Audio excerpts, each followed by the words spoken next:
Hey guys, if you click that link today, what you're wanting to see is the 19 things you've got to know about living in the Woodland Park and the Pikes Peak area, and you're curious about what all that stuff is. Make sure you stay to the end.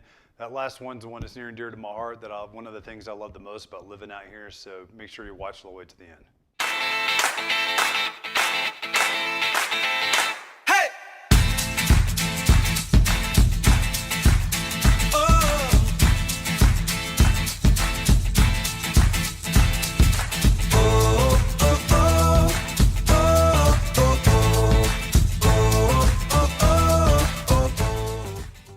What's up guys? It's James Dean with James Dean Mountain Real Estate and Keller Williams Client's Choice right here in the Woodland Park area of Colorado.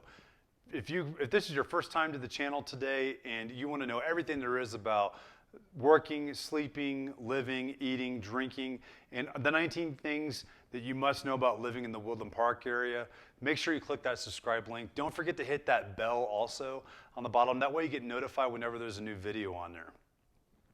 Honestly, we've got people that are calling all the time that are moving out here and relocating to this area. I absolutely love it. So make sure you give me a call, 719-304-9772. Shoot me a text, send me an email, or even send that carrier pigeon. Whatever you got to do to get a hold of me, just do it so that way I can help you on your relocation out here because I've got your back when moving out to the Woodland Park, Colorado area. All right, guys, today we're talking about the 19 things you must know about living in the Woodland Park or being in the Woodland Park area of Colorado. The first one is a fun one for me. It's Beerworks. So the thing to know about Beerworks, and you got Beerworks, it's one of our local breweries that's down there in downtown Woodland Park, is their beer mug membership. So they've got a really cool beer mug membership that a lot of folks just don't realize is down there. They think, oh, it's it's probably too expensive or it's an annual thing. Actually, it's not. It's awesome. It's about $60 a month, and it's not $60 a month. Man, that would suck. It's $60 for a lifetime is what it is. $60 for a lifetime, and what you get is they'll either give you a mug or you can bring your own stein in, but it's a half liter of beer for $5, which is the same price somebody's paying for a pint for that same beer. Plus you get special beers every now and then too that only mug members can have. And it's a lifetime membership. So that's something that's really cool to be able to do down there at Beerworks. So definitely check that out. Number two, some of the best hiking places here close to town. So close to the Woodland Park area, we got the Level Gulch hiking area, which is kind of back behind the middle school. If you go up, like you're heading up towards Rampart Range, right before you start going all the way up to Rampart Range, there's a parking area over there on the left. Just past the substation right there, and that is a hiking trail that takes you up on the Level Gulch Trail, and that's a fun trail to go to. It can be anywhere from beginner to moderate, depending on how far you want to go. You can make that trail as long as you want to, honestly. It's really up to you, but it's a lot of fun. It's a cool place to go that's close to town. You can also continue all the way up Rampart Range, take that right at the top of the Rampart Range Road, head over to the Rampart Range Reservoir. There's a cool trail that goes around that reservoir up there that's a lot of fun to check out too. It's an easy trail down to the actual reservoir itself from the trailhead or from the parking area too. And as you get further away from town, you got places like out towards Edlow Road with Catamount reservoirs. So you turn left on Edlow off of 24 if you're heading out west on 24 west of Woodland Park. Can take that road all the way back to the Catamount Reservoir parking area back there, and it's an easy trail that gets you up to those reservoirs up there also. You can take your dog up there off leash, just have a good time with them up there. It's a nice, easy beginner trail up there too. Or you can head further west on Highway 24 out to 67 and head south on 67 and hit up the Craig's Trailhead, which is a dirt road with a big sign on it that says Craig's Trail Head Road on it. Coming out 67, it turns to the left on the road. Or you can just keep going down to Pancake Rocks. That's another great place to go to. So really cool hiking places are a lot of fun to go to. Coffee shops. Coffee shops, definitely something to support our local coffee shops. We got a lot of really cool coffee shops here with Cafe Leo, or you can kind of go in and sit down. They've got lots of cool little homemade pastries in there, and it's just a good little ambiance. If you just want a coffee shop, you can go sit in and read a book, or just go meet somebody and talk with them for a little bit. Fun place to go. You can also head over to the Human Bean. That's one of our newer ones here. It's another local coffee shop here too. That's pretty cool also. So you basically head over to Human Bean, and it's a drive-through that they've got set up there that basically it's kind of like the Starbucks drive-through, but it's just a Human Bean instead. So it's a quick in and out kind of a thing, and they've got really cool little coffee stuff that they can do there for you too, and pastries and breakfast sandwiches and stuff like that. So definitely support those local coffee shops. You got to check those guys out. They're a lot of fun too to go to. And then also, if you haven't done it yet, make sure you go to the Donut Mill too. That's there in town in Woodland Park also. Really, really good donuts. They got these monster donuts in there that are a lot of fun, and it's a great place for any kids. Or if you just want to go get, half a dozen donuts and bring them into work and show them what a real donut is. So, excuse me, definitely want to check that out too. Places I love to eat. A lot of places I love to eat up here. Places I love going to, you got Peak View Barbecue for a lot of great barbecue. They got a lot of great cocktails and beer there as well. You got Japanese fusion, so if you want some kind of Asian food. So they got all different types from all over Asia to include sushi and hibachi style food as well as some Thai food in there too. Some really good stuff in there. AJ's Pizza is a good pizza place that they got here in town. You got Fiestas and Casa Grande, two different Mexican places here in town that are really good to eat at also. McGinty's, Woodfire, and Irish Pub up in Divide. That's a really great place to go to, as well as Russ's place that's back behind it. That's a good place to eat too. So lots of places to go eat. I love to go eat pretty much at all those. It really just depends on what mood I'm in and how much, or not how much, but what I'm really feeling like. If I'm feeling like a burger or barbecue or sushi or whatever, it's just you got a lot of good options and choices up here. If you want something with a little bit nicer ambiance, we've got the Swiss Chalet as well, which is pretty cool. So you can go check out the Swiss, and it's a little bit more of a little bit finer dining, but it's really good up here too. They've got some excellent food up here with that. Then on top of that, another great place that the wife and I love to go to is Colorado Wines. So it's down in Cascade over where the Pikes Peak Toll Road is. That's a lot of fun. They've got an eating area that's sitting right there next to the Fountain Creek, so you can sit by the water and listen to the water going by, have some great food down there too, as well as drink a lot of local Colorado wines, which is fun, and you can do some wine tasting down there too. But that's a really cool place to go check out for sure as well. Best places to get gas up here. So typically for me, what I like to do for getting gasoline for my vehicles is, because I live in Divide, so a lot of times I'll go to the Phillips 66 that's there by the second light there in Divide, not the main light, but the light that's further east on 24 right there. That's a nice gas station, usually comparable price-wise to other ones that are around the area too. And then I'll go into a Safeway and get gas in that Safeway gas station. That's usually an easy one to get in and out of, and they usually are very competitive price-wise with everybody else that's going on as well. So sometimes too, if I'm going all the way down the mountain, sometimes I'll wait till I get down towards Rudy's at the bottom of the pass. You never know. Sometimes Rudy's is super expensive. Other times Rudy's is the cheapest gas around. I don't understand what the rhyme or reason on that is, but definitely check them too. You'd be surprised how often you find very cheap gas right there at the bottom of the pass as well. Let's see, closest campsites around here. So camping out here is a really big deal, especially in the summertime. People love doing it, from your open air camping with no tent, to a tent camp, to a pop-up, to a bumper pull, to a fifth wheel, to a motorhome. Doesn't matter. There's all kinds of great camping that they have out here. And you've got stuff set up in Mueller State Park that's got more of your structural style camping, where you're going to pull in and are going to have your set spaces that you go into, and it's going to be more regulated, to places that are a little less regulated, like the Craig's Trailhead Campground that's up there at the Craig's. You'll have a supervisor that's out there just kind of making sure things are happening the way they're supposed to, but you'll pick your own spot up there and kind of do your own tent camping. And then we have a lot of non-regulated campsites that are out here in the National Forest up in North Divide, where you can go camp, do whatever you want to up there, as well as out in the Terrill area. So there's pretty much everything for anybody, or any type of camping that you want to do out here. You'll be able to find it out here for sure. So definitely make sure you check those out, because those are some pretty cool things that you can do. Fly fishing. So for me, I got into fly fishing. This is the second season I've been into fly fishing. I'm a seasonal guy. I don't do the winter fly fishing. Something about freezing cold water and me trying to tie tiny little knots with fishing line just doesn't sound like fun to me. But in the summertime, it's a blast, because that water feels great. It's just going by and you're wearing your waders and you're dealing with it. But it's a lot of fun. Fly fishing is a whole lot of fun. I tried winging it for a while. I sucked at it when I was winging it, and then I finally broke down and got a guide out at South Platte Fly Fishing Shop there in Woodland Park.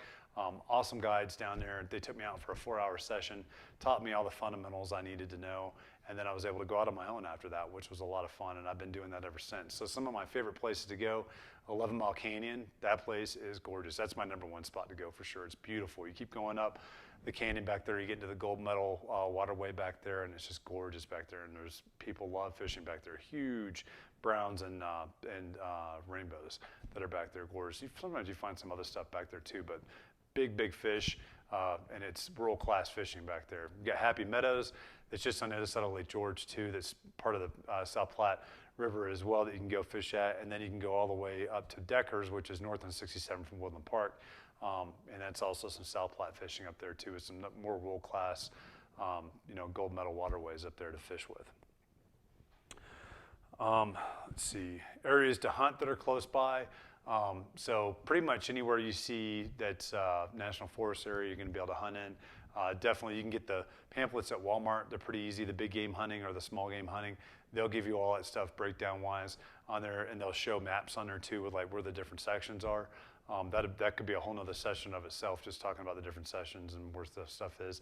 I like just going to the National Forest right behind my house because I'm up there right next to it, and my property borders up against it, and it's great. I get free access and easy access to it that folks are driving and doing all kinds of stuff just to get to. So it's a lot of fun in that aspect.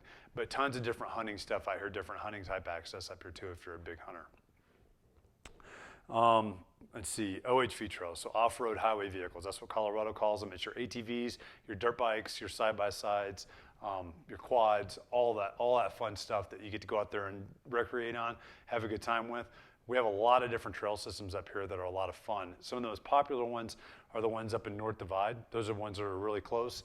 Lots of folks come up here for the weekend. They'll either camp out or they'll just come up here for the day and go do some side-by-siding or some four-wheeling or some dirt biking and stuff. Lots and lots of fun. Excuse me. It's a blast.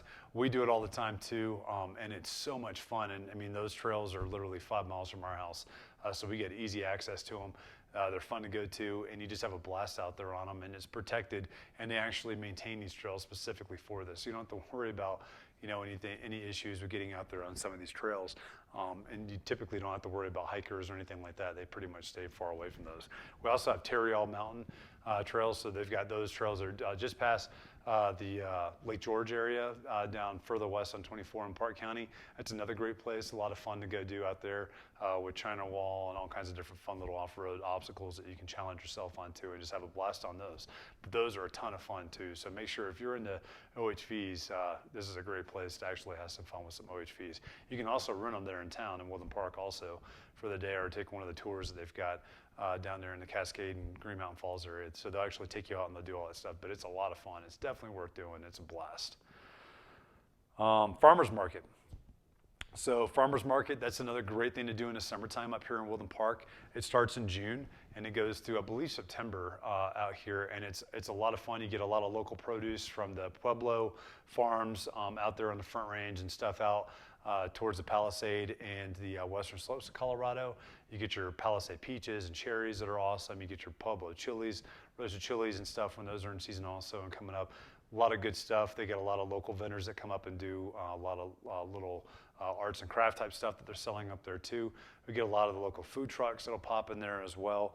So you get a chance to really kind of get a good bird's eye view on all those, which is food trucks is another one I'll get to next here. But the farmers market's pretty cool. It kind of sucks it's on Friday mornings, but that's because they don't want to be competing with the one that's down in Colorado City. That's on Saturday mornings, because a lot of the same vendors go to the same ones.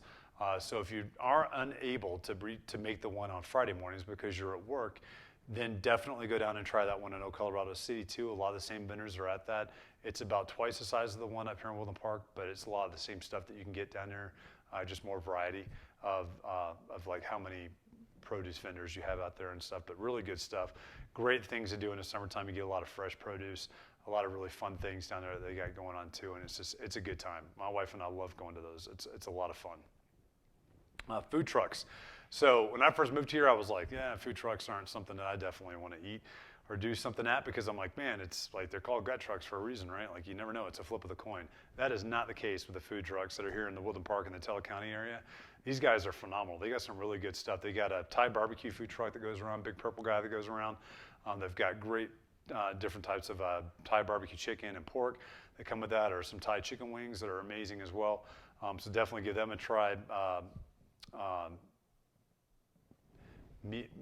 Caveman Meats, I think it's what it's called. I might be screwing that name up, or Meat Man Cave, or Cave Meat Man. It's Caveman Meats is, I think, is what it is. But that's some like wild game type stuff. He does some like gourmet type wild game, different things, and his menu changes constantly. That's pretty cool to go check out too. There's a Southern style one that I can't remember the name off right off the bat, but they've got stuff like gumbo and key lime pie and stuff like that. That's really good to give that stuff a shot and a try too. And a lot of times those guys are at the farmers markets or at the little events that we have too. So definitely check those folks out. Those food trucks, you'd be surprised. There's some really good food trucks here in town. And I never thought I'd be saying something like that, but these guys are on it. They know what they're doing for sure. 4th of July. 4th of July is a really big deal here. We do a big old-fashioned 4th of July party at Memorial Park. And that's where the farmers market is too, by the way. I don't know if I said that. It's at Memorial Park. But the 4th of July party is done there too. It's a big family style event where they've got all types of vendors out there doing burgers and grills and activities for the kids, and beer that you can get out there because they got a beer tent. I mean, all kinds of fun, different stuff that they've got set up out there. And then of course, they've got fireworks in the evening. They got a live band during the day. But it's a blast. It's a good time for the family to get out there and do that. And then that's followed by, on July 5th, Symphony Above the Clouds, which is one of the best fireworks shows you'll see on the 4th of July. For sure, they've got the string orchestra that comes up from Colorado Springs, and they do a big event where they're doing a lot of patriotic songs. You get out there, and it's up at the middle school, up there in Woodland Park, out there in their athletic fields, and it's in the evening, and you just bring a blanket or some chairs and sit there and just enjoy the show. And then they do fireworks towards the end of that too. It's a lot of fun. And then another big event that's happening different time of year is the big Christmas parade that we do out here. Then they'll shut down 24 going down Main Street right there in Woodland Park. A lot of local folks are out there. It's a lot of fun, lots of lights because it's a night parade. They've got burn barrels out there so you can keep warm out there while out there watching. A lot of local shops will be opened up in the evening so that you can go in and get warm and everything and check out the goods that they have. But it's a lot of fun doing that. And they also have, bar none, the best fireworks display of the year for the Christmas the Christmas parade that they do out here every year. So I never expected that. When I saw that, I was like, I think that firework display was better than the one on 4th of July or the one on Symphony Above the Clouds. It was funny how that worked out, but it's been like that year after year, and it's a lot of fun. And Woodland Park at Christmas time is absolutely gorgeous. They light up the main street with all kinds of Christmas lights. It's gorgeous up there. I mean, it looks like a Christmas town, almost looks like a Hallmark town, especially when there's been snow that's come in. So you got all the white and the lights and everything. It's absolutely gorgeous at Christmas time. Let's see. So talking to the wintertime, the proximity to the ski resorts that we have out here too. So we're very close proximity to some pretty famous ski resorts. We got Monarch Mountain. It's a little bit more of a locals place. It's a lot of fun. They don't do any kind of man-made snow out there. It's all powder based. So if you want to go do some good powder skiing, that's a great place to go to experience that. And then you've got Breckenridge. That's an easy hour and a half, 45-minute drive from Woodland Park area. And it's a beautiful drive getting out there too. And that's obviously, if you're a skier, you've probably heard that name Breckenridge before. So that's a close local one. That's the one my wife and I go to all the time. We usually have season passes to all the epic stuff out there. But it's just a lot of fun to be able to go out there and do some skiing out there too, and just check out these beautiful Colorado mountains and how those ski towns just blossom in the wintertime. And it's just beautiful to go out there and see all that stuff and experience all the winter sports and events they've got available out there too. Not just skiing, but they got the Nordic Center as well. All kinds of different stuff you can go do up there. So definitely go check those out. Let's see. Casinos. So if you're into casinos, slots, craps, poker, blackjack, or any of that stuff, they've got Cripple Creek casinos that are up there. They got some really great world-class casinos. You can go check those out. They've got great eating up there too in those casinos, but a lot of fun. So if that's your thing, definitely need to go check those out. and hit those up. And Cripple Creek's got all kinds of cool events too. They've got the Top of the World Rodeo every year also. It's the, I think it's the highest rodeo in the world, is what they advertise it as. It's pretty cool to be able to go up and see that. And it's a good rodeo too. And then they've got the ice festival in the wintertime where they've got all these different ice sculptures that people have made and everything. A lot of really cool stuff to go check that out too. Let's see, so something you definitely need to know are like the difference between the way the land breakups, like the public land access is out here. So we'll start talking about the one that's got the most liberal access, or the most stuff that you can do without being regulated too much. That's the national forest. So there's different places you can go shooting in the national forest, not all the places, not everywhere, but different places you can go shooting, firearms out there, take your dogs out off leash, horseback riding, hunting, all different types of stuff you can do in there. So the majority of the public land use areas out here are all national forests. And then we have some BLM areas out here as well. Those are more towards the southwest of the county, in Teller County, and more of the western side. But some of that BLM stuff, you could do a lot of the same things in.